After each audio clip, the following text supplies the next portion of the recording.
The round of 12 is ready to come to a close, and it's going to be at the biggest wild card in recent memory, as rain is going to make the Charlotte Roval that much more treacherous. Good evening, everyone. My name is Daryl Kinsey Jr., and welcome to the Extra Mile for today, October the 8th, 2020. We have a lot to get to this evening. We had a controversial Sunday in NASCAR with Yellawood 500. Formula One returns at the Eiffel Grand Prix, and Lewis Hamilton will be on full anger mode after everything that went down at Sochi. We also had a couple of major driver moves, including one that just happened minutes before we went on the air. And to help me talk about it all, we have Michael Ward, Christopher Lehman, and returning to her seat temporarily here at the Extra Mile, Miss Caitlin Seen. Ladies and gentlemen, welcome to the show.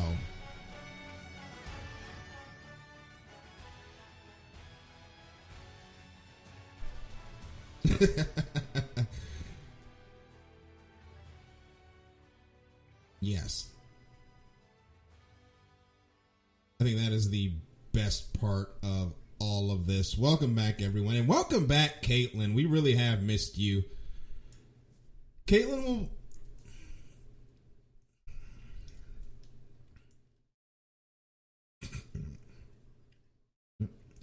will be back with us in a recurring role. She's got a lot going on now in Illinois, but if she can talk about it better than I can, so I'll step back and let you tell the listeners, where you've been since you took off back from Michigan. Traveled over 1,000 miles in way too short of a time frame, but new life changes. COVID really did it, I guess, for me. I mean, I'm lucky enough that I've been able to stay safe, but I think that when everything kind of settled down to begin with, you just kind of, I feel like it happened with a lot of people, but your priorities kind of change a little bit. And I just realized that when I was down in North Carolina, things just weren't where I needed them to be. So a few life adjustments happened. And so I'm now in the greater Chicagoland area. Ironically, as soon as they announced that there's never going to be another race in Chicagoland. Yeah, that's just great.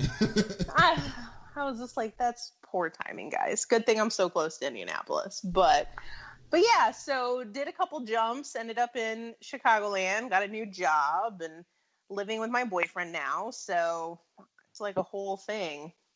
My life looks nothing like it did in March. It really does. Yeah, so we just, timing, it sucks. So I ended up a couple weeks ago announcing to Larry that not what it seems, at least as of now, is not happening anymore. He was nice enough to offer, like, if something changes in the future, I could come back, and maybe it might switch days, maybe, but we'll see, because work is a thing now. But yeah, I'm excited that I'm still able to hop on here when I can to talk with you guys, because really, the Extra Mile is the OG for me. This is where I really started with everything with you guys. So I might have lost my show, but I still have to come back and show the Extra Mile love, because I miss my guys. So. And you get me every once in a while. Yeah, and we missed you too. And now Christopher gets to, on a recurring basis now, get to have the joys of Caitlin that we had for many years here at the Extra Mile. So welcome back. I recommend a 5-point harness and a Hans device at all times.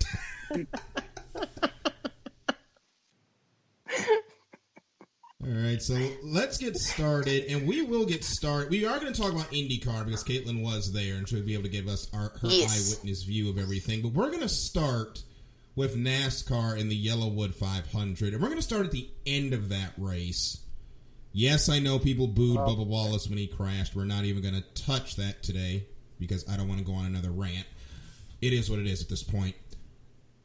That finish, as we called it on USRN, I don't think I've ever been on such a roller coaster where you're on such a high, just on how crazy that finish was, because everybody it seemed, was wrecking coming back.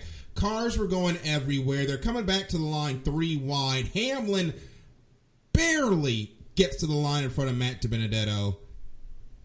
And then the officials have to get involved because of the yellow line rule. And I think we all said unanimously on that broadcast that we're ready for the yellow line to go. I'm sorry, but that rule is the most it's not unfair, but it's the most it's a word I'm missing, but that rule is the most sometimey rule in NASCAR, I swear. It's been sometimes they follow through with it, sometimes they don't. It has been the most inconsistent is what you're looking for, because inconsistent. Thank you. We've had the rule since 2001 after, unfortunately, Dale Earnhardt Sr.'s passing. I don't think we've had a consistent lock on what constitutes going below the yellow line since, because first, you couldn't block people down there, then blocking didn't matter. Then blocking mattered once again, except for then they took that away. Then if you go into the line but you don't improve your position, it doesn't count. But then Carl Edwards got popped when he went under the line, actually lost positions. Exactly. It cost Regan Smith a win when Regan Smith got blocked below the yellow line. And the Regan Smith thing. Here's the thing. I completely agree that Regan Smith should have won that award. And this is coming from a Tony Stewart fan. All right. This was when you made the most inconsistent rule in NASCAR, because later people go and pass below the yellow line and NASCAR doesn't bat an eye. And then sometimes when it's on the front, major, everybody sees it, then they decide to say something. But what makes me upset about Hamlin is that he completely dove between the yellow line. Yeah, you can say he was forced. No, he wasn't forced. He dove under there. I saw it. That Hamlin one was borderline. I'm going to get Christopher involved here for the first time tonight. Christopher, we were talking a little bit about the Hamlin situation. At first, you said you were on the side of Hamlin, but then you said as the week went on, you were kind of in the middle. What's your view on the whole thing? Because originally, I did not think Hamlin was forced down, but the more I look at it, you could kind of make a case. What's your take on it? So, watching it real time, I was like, okay, it does look like he went down. Maybe he wasn't pushed or really forced, but it did look like he was going down to avoid the inevitable, which, to my knowledge, is kind of a gray area in that rule. Yes. So for the first, probably that night, I should say, I woke up on Monday morning and I watched it again, and I was like, you know what? Okay, that's a little questionable. Now we're looking at probably yesterday, and I'm like, okay, now I see it how everybody else sees it. But in the moment, in real time, I was like, that seems fair. And then, so I watched it a couple more times.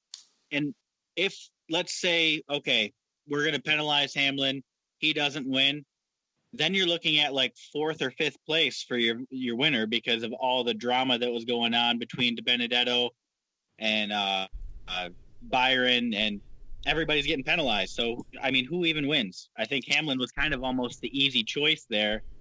I think it was going to be controversial either way, no matter how it turned out. So they just gave it to Hamlin to make it easy.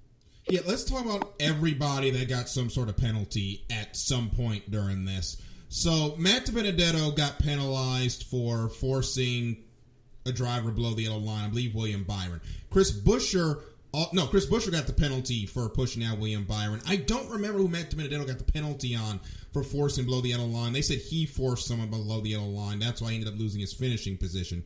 Chase Elliott originally was penalized. Actually, no. Now I remember. Sorry, I got Chris Buescher wrong at first. Chase Elliott originally was penalized for going below the yellow line, but they rescinded that penalty and gave that penalty to Chris Buescher for being forced below the yellow line.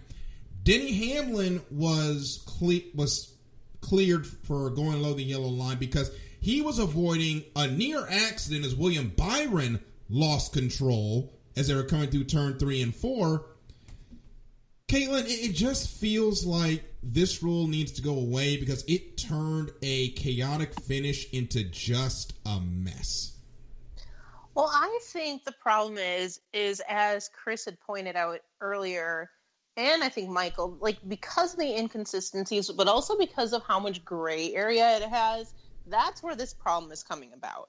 The problem is coming about is that in the moment, you don't know what that driver's intentions are because you can make it look, somebody could be coming down and still have space and you could still drop down and be like, oh, well, he was pushing on me. I didn't have anywhere to go. And you can make that as a valid case. So I think that the problem is that they're trying to put a rule on something that's gray, and that's hard to do. Like, at the very least, you know, I mean, if you think about it this way, on a road course, you know, especially focusing like more on on open wheel is a better example because we have more of them. It doesn't matter why you miss a turn. If you miss a turn, you have to go the other way and you can't gain positions, period. It doesn't matter if you're pushed out. It doesn't matter if you slip. It doesn't matter if you weren't braking when you should have braked. It doesn't matter if your brakes locked up. It doesn't matter. If you miss a turn, you have to go through the little roundabout and you can't gain position. And I think that unless they can figure out a way to do that with the line rule isn't consistent enough that it should go. Either let it happen, be like, either if your tires go below this line, I don't care if you were shoved or if you sneezed or if you did it on purpose. I don't care if you gained or lost spots. You're losing it now. I mean, but like, that's the only way to do it. My issue with that is like making it so that they can't go below the yellow line, in my opinion, causes more wrecks because, you know, back, I don't know what year this was. You remember, you know, Carl Edwards crashed into the fence, right? Oh, yeah, that's crazy. I don't think it. I think if like the yellow line rule wasn't a thing, that crash wouldn't happen because honestly, I don't think some people think Brad Keselowski just wanted to wreck Edwards. No, I think he was just trying not to get penalized. Well, and I'm not saying, I mean, I don't think that there should be a line rule. I think it's stupid, but I'm just saying if you're going to do it, like, it has to be a steadfast rule. Yeah. Like, to me, that's the problem. Like, you can't make a rule on something that's gray. Like, it doesn't work. In my opinion, it's imperfect. Just take it off because it's just going to cause more problems. Yeah, because the thing is that then he'll dive down. Cars. Right, and the thing is that really the places where you're not supposed to go to the line, it's really because your car doesn't like being below the line. So if they decide to use it, then let them use it. And they'll have to pay for the repercussions at some point, or you're going to hit the grass, and then that's its own repercussion. I mean... And honestly, it doesn't seem like... And then part of me, I hate to bring up like a YouTuber, but the YouTuber, The Iceberg, he brought up a good point saying... Maybe let the drivers govern that rule themselves. I think you something like that. You do have to put more trust in the drivers. But speaking of the drivers, I'm going to get Christopher back in because we haven't heard from him in a while. The blocks that we saw on Sunday had to have been some of the most horrendous blocking we have seen in the Cup Series at a plate track in quite some time. And this year, I think, has been a poster child for people making dumb, low-risk decisions that lead in crashes. Perfect example when we started the show earlier this year and we all watched the Clash and it looked like a demo derby coming to the end of that. It got so bad that there was an article midweek or early in the week that said NASCAR is concerned about the aggressive blocks that were put on Sunday. Christopher, what is your view on how the driver etiquette that we've seen at the plate tracks, and what can NASCAR realistically do to stop it, and what can the drivers themselves do to stop it? So I love listening to the Dale Jr. download, and then I listen to Blaney's podcast. And I actually listened to Blaney's today, and he called out Bubba, and he goes, that might have been the dumbest block I've ever seen or been a part of. So, I mean, you're talking about two best friends and one of them just called out his best friend and said that was the dumbest thing I've ever seen on the track. Which it was. I think that tells you all you need to know. They're going to police themselves. Brad Keselowski, I'm not lifting anymore. If you're in front of me and you block, it doesn't matter if it's William Byron in practice. He's not lifting, and that's what it's going to take. It's crashes and the drivers governing themselves. NASCAR, sit back, and they'll give you all the promo material that you could ever dream of. Yeah, and the last time NASCAR got involved, I don't remember which year it was, but it was it was the year before Boys Have At It, when the drivers basically mutinied. I've never seen like the drivers get together and mutiny during a race, and they basically ran single file the entire race because they didn't want to make a move to have NASCAR get penalized, because NASCAR was doing we're going to penalize people for avoidable contact, and that was the race that killed it. I think that was 2012, because 2013 was Boys Have At It. And I think they just need to and I agree, they need to step back and let the drivers deal with it, but the drivers themselves, I get it. It is the last 20% of the race, and all common sense just goes out the window. But they've got to remember, to have a great finish, you have to make it to the finish.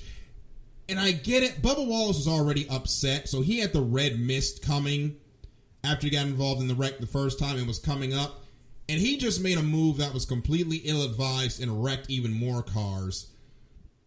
The guys have got to remember the golden, and it's weird saying this, these are supposed to be the best stock car drivers in the world. They got to remember, to finish first, you must first finish. Because it feels like on a plate track, that has just been forgotten. And guys are just making bad blocks or making ill-advised runs, and half the field's getting torn up. I mean, even on that last lap, we had 3 separate accidents, and I think we had 20 cars take the white flag, and only like 6 made it back to take the checkers. Like, guys have got to remember to keep their heads on even when it's the last lap of the race. And we know that they moved this race into the second round of the chase for that or the playoffs for that reason, but they just got to keep their heads on. It's unbelievable what they're doing now. Well, I think part of the problem is with this too is putting it into the playoffs. Here's the thing is that you have the 12 contenders who are like hoping and praying that they just make it through to this race, and then you have literally everybody else who does not give an absolute shit what happens. No, and so you're just asking for it. So unless you have it just being the 12 people that are in it racing, it's gonna be this way because it's almost the equivalent of like once you win a race, you're locked into the chase, and so you can do whatever you want, and you can get away with it because you can now push it to the limits. Well, now you've literally opened the gates for all of the 30 whatever other cars going, you aren't going to be able to win the championship, but you can still win this race. Might as well go for it. And that's kind of, I think, what it's doing. And you say, to finish first, you must first finish. I think in their mindset, it's, to finish first, I must first wreck everybody else in front of me. Definitely. That's what it feels like. Well, thankfully, we won't have to deal with any more plate races until next February, where we will do this demo derby again, because that's a Daytona 500, and people definitely don't care at that point. But we'll talk about that when we get to it. We're going to talk about the Roval at the end of the show, because that's going to be a fun race now if you've looked at the weather this week. But before we take a break, I do want to talk about the 2 big race roster moves. Give me 1 second. Excuse me. I want to talk about the big roster moves on the grid. First, we do have confirmation that Matt DiBenedetto will be in the Wood Brothers 21 next season. However, do you think the Tiers did it? It may have, but only for a year, as Austin Cindric's going to get that car in 2022. So that's going to allow DiBenedetto more time to figure out his future in the Cup Series. But the breaking news that literally broke minutes before we came on, Clint Bowyer is going to call it a career.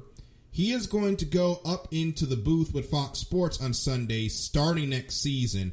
That pretty much opens the door for Chase Briscoe to come into the 14 as Austin Cindric is going to get the 21 in 2022. I guess we'll go around the room.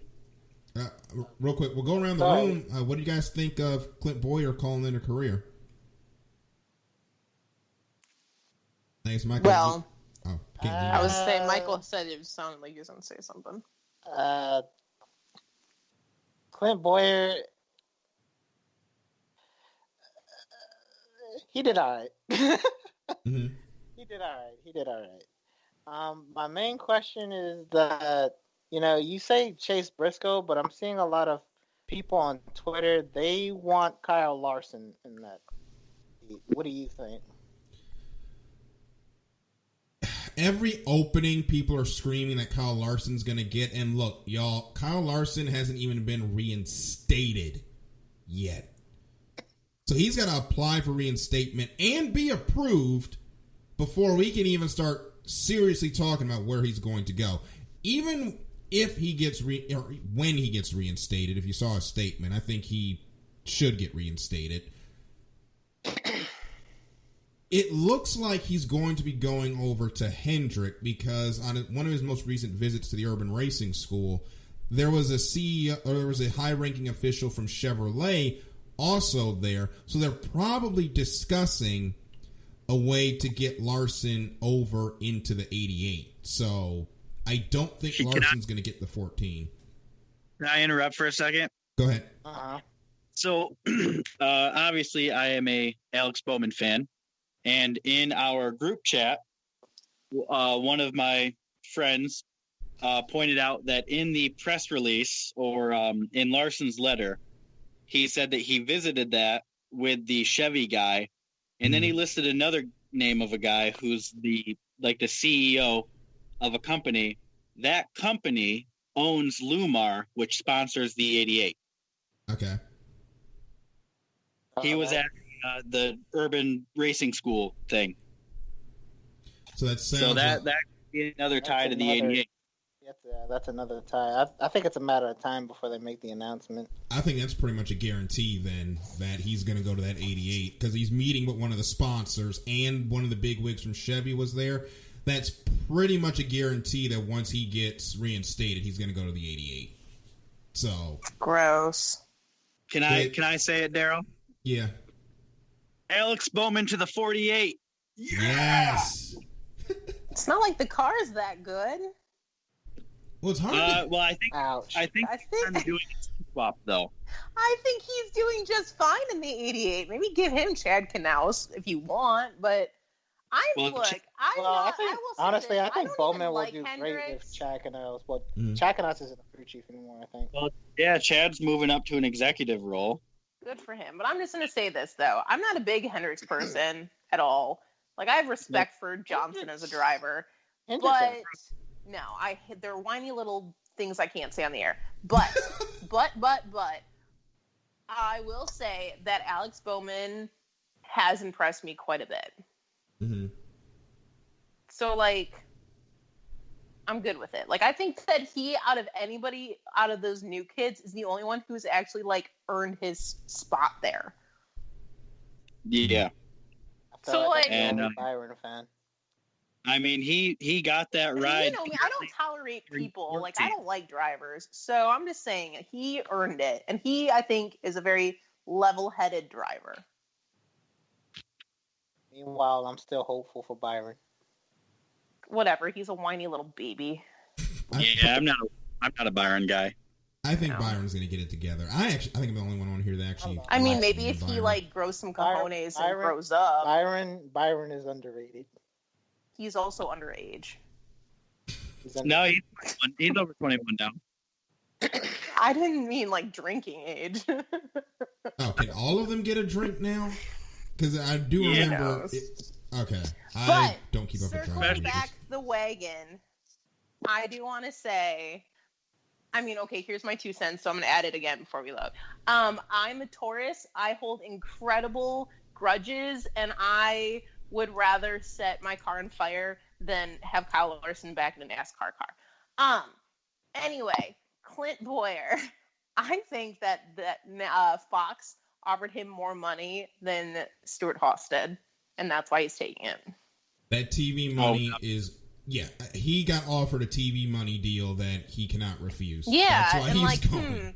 Not have to be incredibly exhausted all the time and be in car wrecks and yada, yada, yada, or wear a swanky suit, be on TV, say what I want, and get paid a lot of money for it. It also makes sense. I think it's an easy deal at this point. It also makes sense because Cash is about to start racing. In this point, too, because they're all still, because of COVID, they're all separated. It's probably going to be the same next year. I guarantee you, none of them are even wearing pants. No. You don't even have to wear pants. Fire a suit you sweat in and have to pee in, or no pants. I'm just saying, which would you pick? 10 out of 10 Bowyer shows up in no pants next year when they do the broadcast, by the way. Oh, quick thing, though. Are we going to talk about the new NASCAR team that's showing up with Suarez? We will, but we are way past going to break, so we actually need to go do that right now. When we come back, we're going to continue the conversation. We will talk about Trackhouse later on in the program. I do want to get to what's coming up with Formula One this weekend with the Eiffel GP, and also we got to have a shout out to 2 women in the NHRA that had adventurous weekends, shall we say. We'll be right back here on the Extra Mile on IE Sports Radio, your direct feed for all that is sports.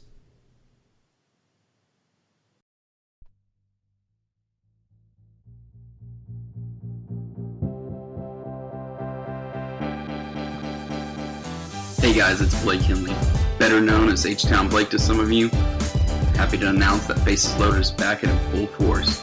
We'll be bringing that high heat every Tuesday night here on IE Sports Radio. So come home, get ready, dig into that batter's box, and see if you can chase that high heat, baby. So we'll be coming to you live with all the stats, all the rundowns, all the division rivalries, and every team that's going to make the playoff push to get to that one and only October and get to the pinnacle of what baseball is, to hoist that Commissioner's Trophy when it's all said and done.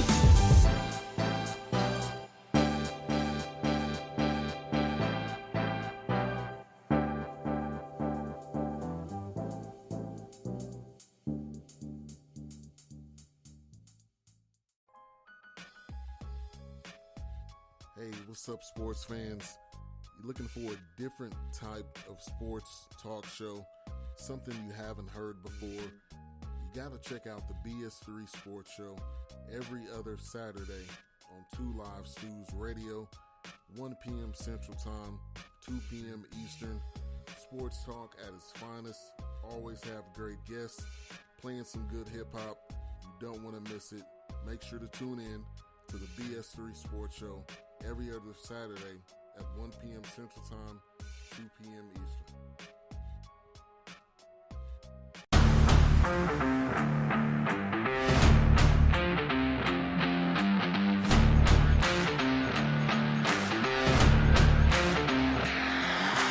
What's good, fight fans? It's your boy, Marcus Los Rate.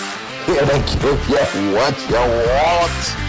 Here to give you what you need. Yeah, man. Yeah. I'm coming to you live, straight from your mama's basement with a crispy white tea. They're coming to you live every Tuesday at 10 p.m. Eastern Standard Time.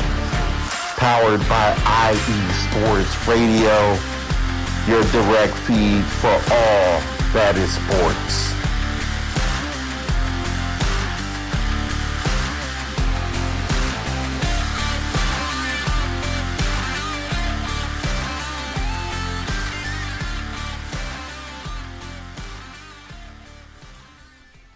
So welcome back to the Extra Mile here on IE Sports Radio, your direct feed for all that is sports. And I want to give a shout out to 2 NHRA drivers, Leah Pruitt and Alexis DeJoria.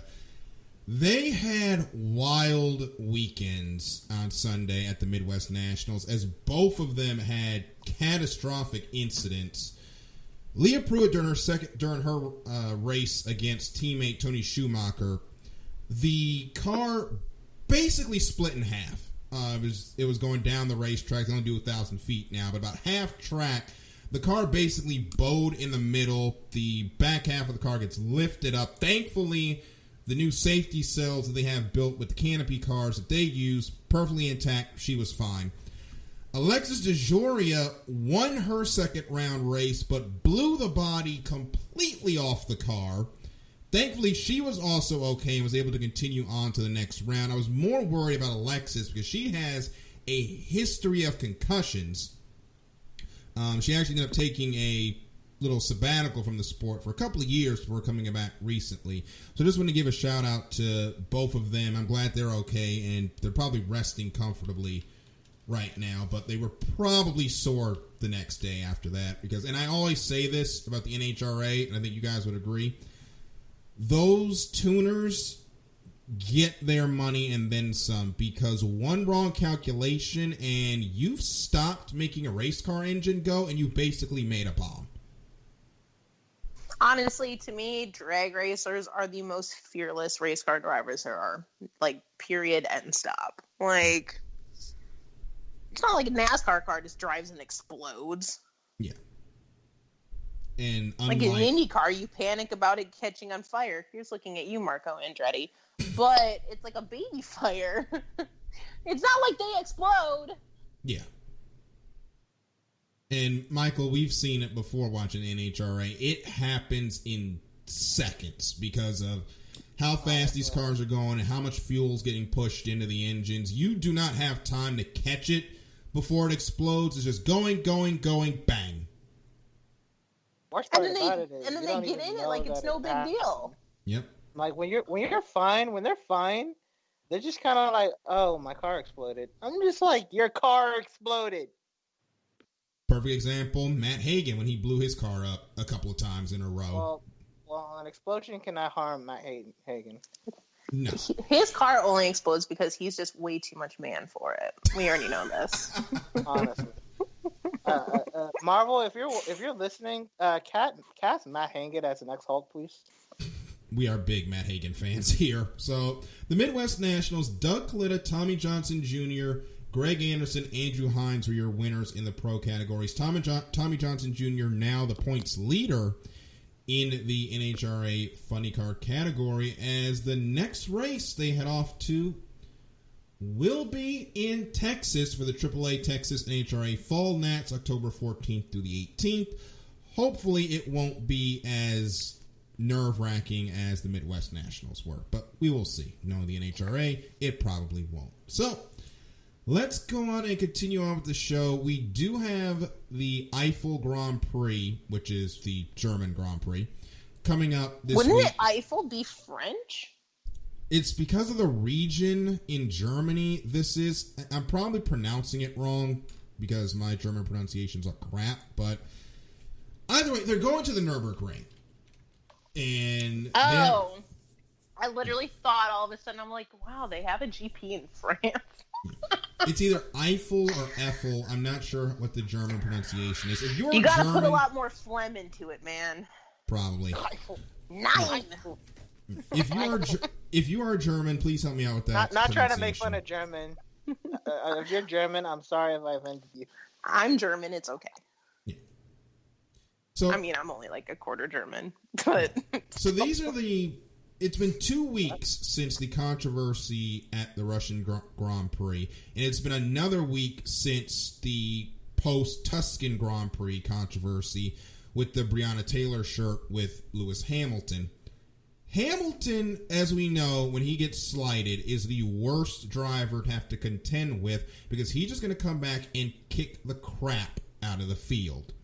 We're coming into Germany. Mercedes' home track. Lewis is feeling some kind of way after the controversy at the Russian GP, which, by the way, they have now marked where you can do the pre-race practice starts after that controversy going forward. Even if this is a track they haven't raced at for a while, how much is Hamilton going to exact his revenge by? Because it's not a matter of if, it's just a matter of how much. Let's be honest. He's going to burn the world down. This track really suits the Mercedes, so I think he's gonna win it pretty much. I'd be surprised if he didn't. And Christopher, I'm not sure how much you follow when it comes to Formula One. Have you followed much of Formula One this year? I think you have, but the problem is the races come on early. Yeah, the last couple of weeks I've been better about watching, but yeah. So Can I say one of the something cool crazy things? does happen though? Mhm. I'm sorry, but if something crazy does happen, like what happened in Italy, please let Lando Norris win. Please. Caitlin, what were you going to say? Oh, I was just going to say the one thing that I thought was really cool, and one of the reasons I like that Hamilton's on a tear for it is because of his shirt that he wore. And it's funny because me and my boyfriend watched that race, and he walked up, like, it was when he podiumed, and we both looked at each other, and we're like, how much you want to bet that there's going to be a rule against this? And then there was, so it wasn't really a shock, but what I appreciated is that I follow a lot of, like my Instagram is pretty minimal on, like, the race and sports front. Like, I follow a lot of more, like, personal stuff and, like, fashion and all that other stuff on my Instagram. And he took the non-racing Instagram world by storm with that shirt. Yes. It was incredible. Like, literally so many women were like, I don't even know who this guy is, but I'm a Lewis Hamilton fan. Like, it was just kind of cool to see how much reach this man has, even in the non-racing world. Like, it's unbelievable. It's so funny. I used to not care for this guy, and, like, I am such a huge fan of him now. And he is just so solid in his standing and everything that it just blows me away. Yeah, I have so much respect for the kid. Yeah, Hamilton was actually named to one of the Time's most influential people, one of the Time 100. So congratulations to him. He's been doing a lot outside of racing because he is one of the.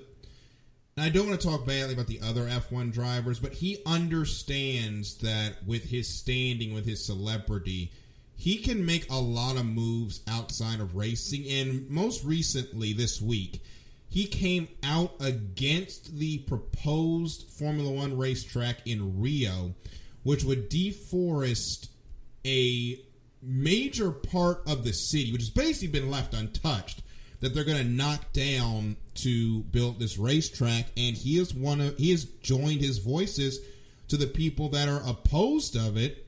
It makes sense because Hamilton is starting a electric off-road racing team starting next season. As more recently, he has gotten very involved when it comes to saving the planet and combating climate change and things like that, to the point where I think his time in Formula One is probably going to be over after next season, so he can chase more of those pursuits, because at this point in his career, Formula One needs Lewis Hamilton a lot more than Hamilton needs Formula One. And I think we can all agree with that at this point. I agree with that. I think he would be great as like a spokesman of the sport. And there was also controversy where Jackie Stewart came out and said that Lewis wasn't one of the top 3 all time, which, come on, Jackie. Really? Come on, Jackie. He's got more than you, man. I'm sorry. Well, he was trying to I say should lay off the pipe a little bit. Well, he was trying to say it was more about the car than Hamilton, but Yeah. like Michael Schumacher, everybody's GOAT. I mean, Richard Petty. Right. Like, how many hairs do you want to split? You know what I mean? Like, that's kind of what makes it all happen anyway. It is. I mean, frustrating. Bottas has the same equipment, but you see what's happening there, right? Yeah, Bottas Right. has been outperformed the last couple of years, but the last time That's the driver. the last time Formula One was at this racetrack was 2013. Sebastian Vettel, Kimi Räikkönen, and Roman Grosjean were on the podium. They were racing for Red Bull and Grosjean Lotus. was good. Yeah, where did that Grosjean go? If we have this podium on Sunday, something has gone very, He just didn't get very invited. wrong. Oh, gosh. If y'all don't understand what You're gonna bring that joke back. if y'all don't understand what that means, go watch season 1 of F1 Drive to Survive when Haas has that midweek or that mid-season dinner, and Grosjean wasn't invited to it, and they made jokes about him the entire time. That was If you ever want to harsh. see Roman Grosjean just get roasted for like 10 minutes straight, go watch it. I want to know his reaction after he watched that episode. I don't even think I would stay at the team at that point. I'm like, y'all just sat in a circle and just roasted me. So let's move on to, and that race can be seen obviously on ESPN commercial free, presented by Mother's Car Polish. You'll have to get up early in the morning to see that. Not as early as, actually, not as, I would say not as early to see Bathurst, but Bathurst in a couple of weeks is actually going to start pretty early on Sunday over there, but it's going to go late into the night here. Can I say this is one of the downfalls to living in the central time zone? Oh, you're just hosed either way. Ugh. But you were. Also, can I just say, hey, real quick, Daryl? I'm sorry to cut you off. I really wish Formula One would go to Nordschleife, but I know it's never going to happen. I just want it to happen. Never going to happen again. I don't even think you can make that track FIA Grade 1, to be honest. There's just no way. I know, but it's just a big dream I have.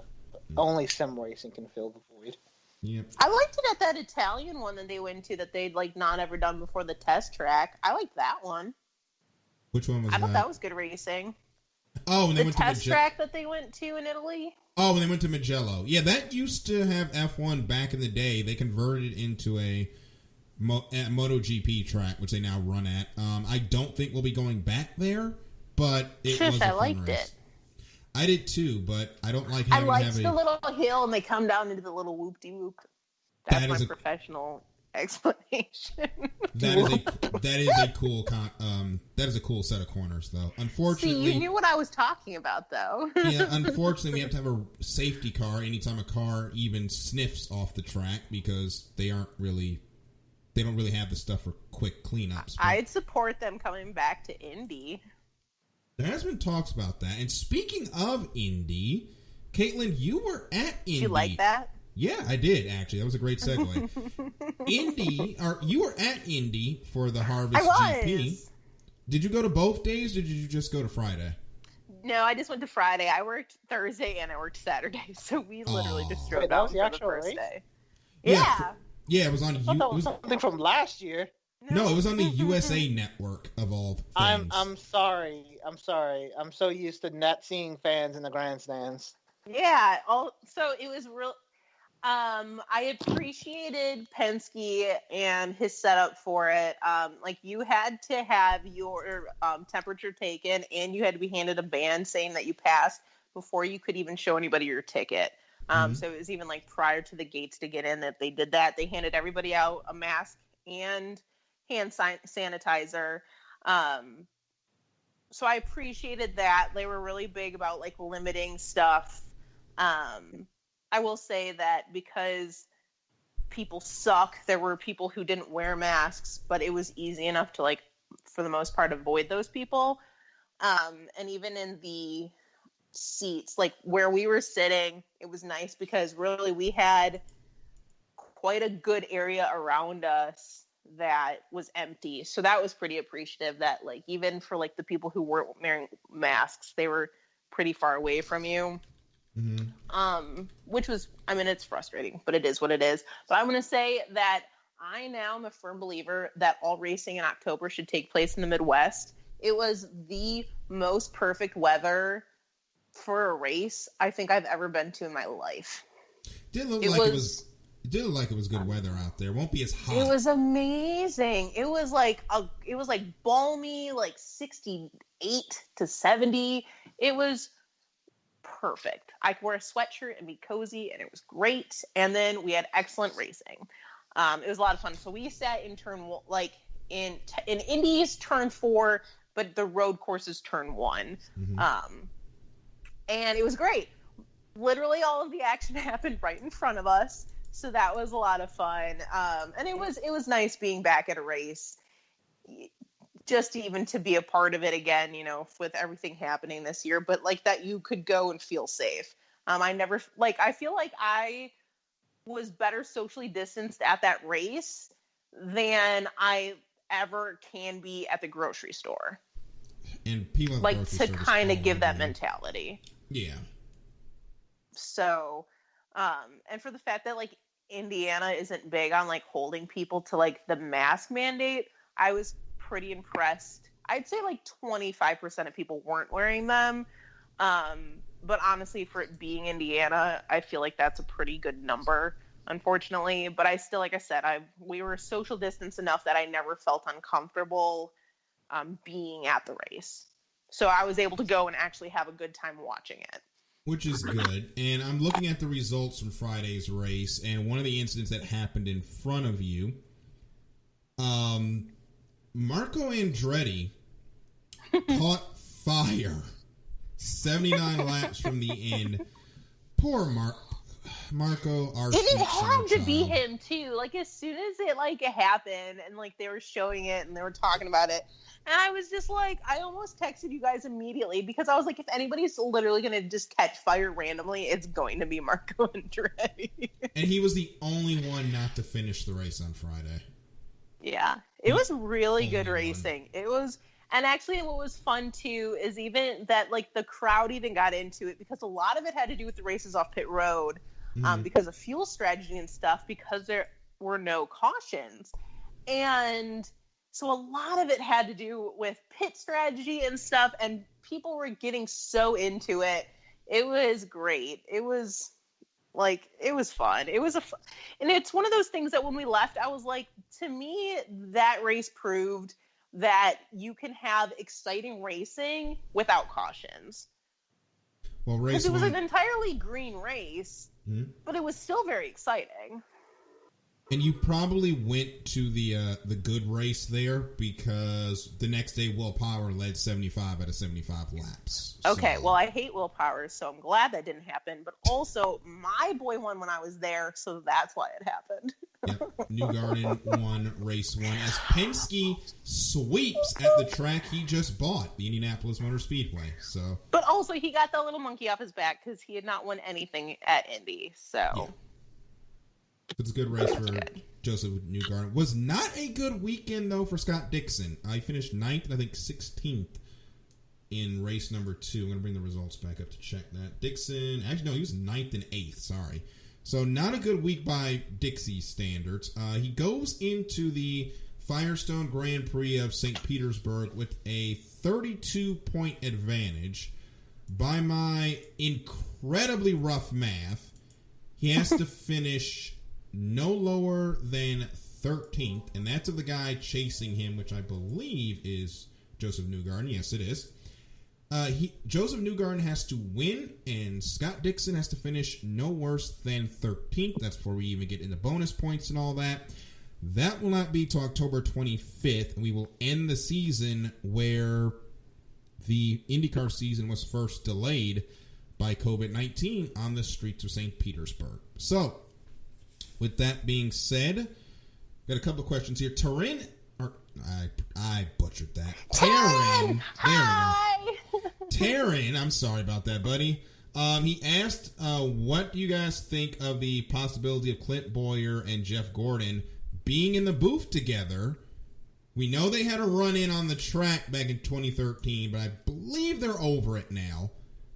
Also, they had the run-in during the iRacing events. So, what do you guys think about those two working in the booth together? I think it'll add a good little pizzazz because Jeff Gordon is pretty level, and Clint Bowyer is definitely like the sassy one. Yes, he is. So I think that it'll be equivalent to you and I, Daryl. Gordon's going to be the one going, and anyway, he'll just ignore a lot of what Clint Bowyer says. Yeah. Because it'll be too ridiculous. Christopher, what are your thoughts? I think it'll be good. Christopher, what are your thoughts on a Bowyer-Gordon box? I guess to put it simply, there's no way that they even considered bringing Bowyer in without talking to that team and saying, hey, you guys cool with bringing Bowyer in? Jeff Gordon's like, yep. And they're like, all right, we'll bring him in. There's no way that Jeff Gordon was in the dark, and there's no way he didn't have a say in that decision to bring Clint Bowyer in. That's a good point. I think he was fine with it. And I think that story gets a little bit more overblown than it actually was. I mean, they were mad at each other for that season. I think they're over it now. But him and Bowyer just kept getting into it. Because remember, that was when they got into it at, I have to remember this correctly, at Martinsville, when he had a chance to win and Bowyer took it 3 wide, and they ended up having a get together on another track that I can't remember, and then Bowyer took Gordon out at Phoenix, and at that point Jeff Gordon had enough and just put him straight into the wall. Poor Joey Logano had nowhere to go, but I think that's a bit overblown. I don't know about poor at that time, but you know, it wasn't. It's water under the bridge now. It's racing; things happen, and you just kind of got to let it go. There is another new team coming into NASCAR next season. That's going to be Trackhouse, as Justin Marks is moving to the Cup Series with the 99, bringing that number back, which was most recently run by Carl Edwards. I think that's going to be fun. Can I just say something real quick about it, though? Yes. When they just showed a bunch of Carl Edwards stuff, I actually thought he was going to make a comeback. I'm not going to lie, I thought I did too. But yeah. I wasn't alone. Thank you. Yeah, he got the blessing to run the number. Daniel Suarez is going to drive that car next year. That is a team where them and the Michael Jordan team, I'm not expecting much out of. We will start looking at their progress in 2022. But for now, those teams just trying to get through the Rolodex of the season. That's it, and that's all. Before we get to nearest the win, we are going to the Roval this week. And the Roval is the road course inside the Charlotte Motor Speedway, which means we can actually use rain tires.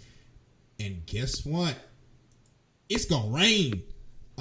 Looking at the weather going into the weekend, 70% chance of rain on Saturday, 60% on Sunday. However, there is also a chance of lightning on the day we want to see the Cup drivers take to the track with the rain tires.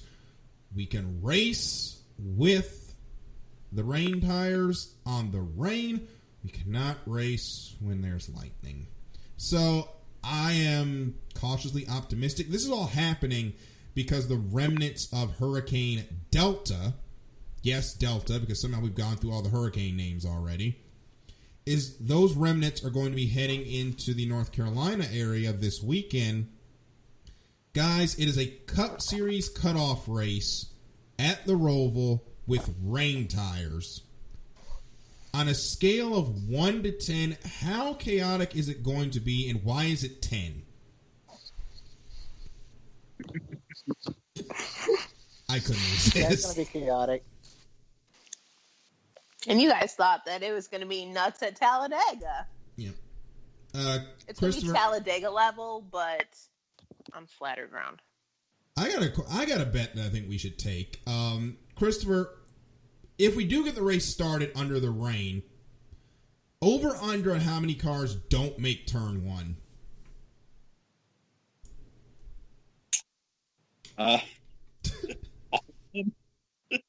Say that one more time. Sorry, you cut out. I said all of them. However many cars are in that field are not making turn one. Let me actually. I think it's 39 this week. I'm going to do a silent count. Michael, how many do you got? Like the first half of the field. I think it'll depend on who starts on the pole. 1, 2, 3, 4. I'm trying to do a count of the cars. So I'm sorry I'm not talking right now. But you guys talk amongst yourself. I'll give you this thought while for you guys to talk about while I do this count. I'm going to say lucky 13. Yeah, how treacherous is this race going to be on rain tires? A tire that I don't think the Cup Series has ever used before in actually on the racetrack in an actual race. I know they've used it in a practice, but never an actual race before. I think the only thing that they have going for them potentially is that Xfinity has raced more in the rain than Cup has. And so a lot of the guys who you think would be not good, I think will be surprising for the fact that they've at least had a little bit more experience. Because if you think about it, a lot of these Cup drivers who haven't raced Xfinity in a while haven't had to race on rain tires. And so I think they're almost going to be the ones that are going to be a little more iffy than the ones who in recent years have raced Xfinity, because at least they've had some experience with the tire. Yeah. So, sorry, I don't want to interrupt. Finish what you're saying. Oh, no. I think I'm done. I was just going to say, you got Denny Hamlin and Chase Elliott. They're going to be on the front row. Then you got Keselowski and Harvick behind them. Okay, so I hope the first two rows completely blow the first turn and wreck each other going into it. So for the record, all of them can crash, and I would be perfectly okay. I have 38 cars. This is all according to Jeff Gluck. 38 cars entered. I also have 38 off of my rough count. So 38. Are they letting everybody race? Yeah, they're going to let everybody race. Well, their max grid is 40 anyway, but I honestly have 15 not making turn one if it's wet. If it's wet, I have 15 not making turn one. And it's probably going to be a red flag. I hope those first four wreck. It might be the first four, because they've never had to go into a brake zone on a slick track before. I don't know how they're going to do it. I mean, right in the first, you've got Chase Elliott and Brad Keselowski, two guys who have went nose first right into that first turn. So, I mean, there's a good chance. Yep. The most annoying thing about that was that Chase Elliott ended up winning that bloody race. I know, and I got right in front of me. I cannot. Were you there? I was there. No, I got the die cast though. I'm nice. I was about to be like, whoa. I was at that race. It was disgustingly hot. I cannot believe they made it. I mean, I can't believe that car wasn't damaged. I couldn't believe it, honestly. Yeah, they got like the duct stuff. The front end's got quite a bit of damage. Yes, but it wasn't damaged. I think this is the bigger question, other than how many people are going to wreck.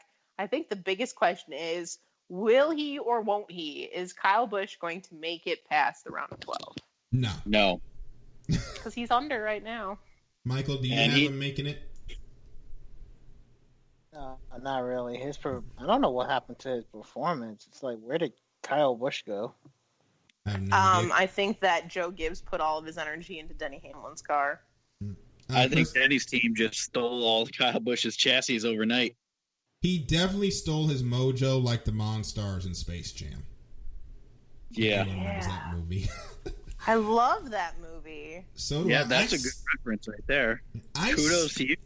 Thank you. I still have the promotional towel back when that movie first came out. You know it's old because Michael Jordan is now white on it. That is how old that towel is.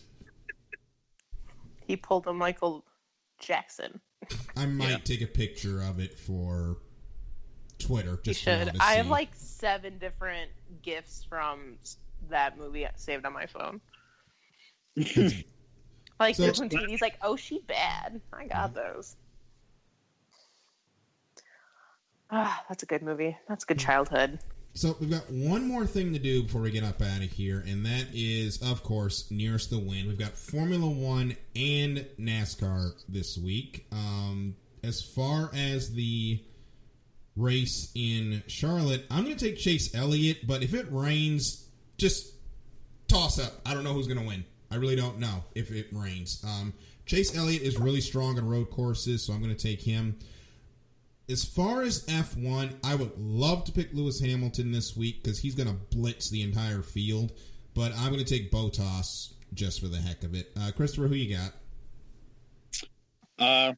So I get my points from last week, right? I picked Hamlin. I get points. Yep, you got your points. Yeah, first points. I'm on the board. And then this week I'm going to score again because I'm going with Chase Elliott and Charlotte. So might as well just notch that one for me already. And then Bottas because I used Hamlin last time. Caitlin, who you got? Oh, I'm playing. I still qualify. Yeah, you're still on the list. I mean, as long as you post your picks in the Facebook group, you're still in. I don't think I've done this for like half the year. Let's go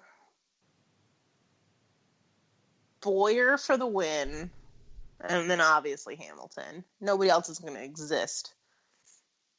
Michael, who you got? I'm gonna go with Chase Elliott. I think this is the first time I've ever gone with Chase Elliott. Hamilton for Eiffel. Then IndyCar, I'm gonna go. There's no IndyCar this week. Oh, okay. Well, then never mind. He's ready. Michael's ready. Yeah, he is. So the majority of us picked Elliott, so Christopher gets to see what the extra mile jinx looks like, because that's going to be fun. Fun. He's won every single road course this year. I don't think. Well, if he does, I hate my luck. I mean, I will never pick Chase Elliott to win anything, so you know. That's just me. Yeah, so that is the end of this program. If you want to get in touch with us on Twitter, Caitlin is at Caitlin C. Michael's at Michael_Ward25. Christopher is at Fiji Sims. I'm at DK Junior 12. A quick shout out to those at the H1 Unlimited Hydroplanes and the Saturday Night Hydroplane League. Last week, or a couple of weeks ago, I did broadcasting for the Saturday Night Hydro League Division 2. I also this week did some recording for the final of the Saturday Night Hydroplane League Division 1 Esports Series. Race 1 was last week. I just did the dubbing for the final heat. That video will be completed probably this weekend, and I will be able to post that on YouTube for you guys to hear.